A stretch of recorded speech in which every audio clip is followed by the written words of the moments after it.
നമസ്കാരം. ലോക്സഭാ തെരഞ്ഞെടുപ്പിനൊരുങ്ങി കോൺഗ്രസ്.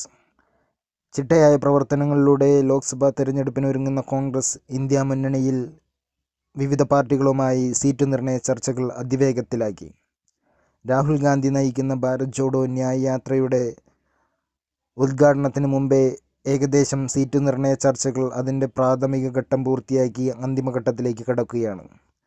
കഴിഞ്ഞ ദിവസം കോൺഗ്രസ് ദേശീയ അധ്യക്ഷൻ മല്ലികാർജ്ജുൻ ഖാർഗെ, രാഹുൽ ഗാന്ധി, കെ.സി. വേണുഗോപാൽ എന്നിവർ ആം ആദ്മി പാർട്ടി നേതാവും ഡൽഹി മുഖ്യമന്ത്രിയുമായ അരവിന്ദ് കെജ്രിവാളുമായി ചർച്ചകൾ നടത്തി. ഉത്തർപ്രദേശിൽ എസ്.പി, ബി.എസ്.പി, ആർ.എൽ.ഡി എന്നീ സഖ്യകക്ഷികളുമായും കോൺഗ്രസ് സീറ്റ് നിർണയ ചർച്ചയുടെ പ്രാഥമിക ഘട്ടം പൂർത്തിയാക്കി. ബി.എസ്.പിയുമായി കോൺഗ്രസ് സീറ്റ് നിർണയ ചർച്ചകൾ വിശദമായി ജനുവരി 15-ന് നടക്കുമെന്ന് കോൺഗ്രസ് ദേശീയ നേതൃത്വം അറിയിക്കുന്നു. വരുന്ന ലോക്സഭാ തെരഞ്ഞെടുപ്പിൽ പരമാവധി സീറ്റുകൾ വിട്ടുവീഴ്ച ചെയ്തുകൊണ്ടും 270ഓളം സീറ്റുകൾ കോൺഗ്രസ് ഒറ്റയ്ക്ക് മത്സരിക്കുവാനുമാണ് കോൺഗ്രസ് ദേശീയ നേതൃത്വത്തിൻ്റെ പദ്ധതി.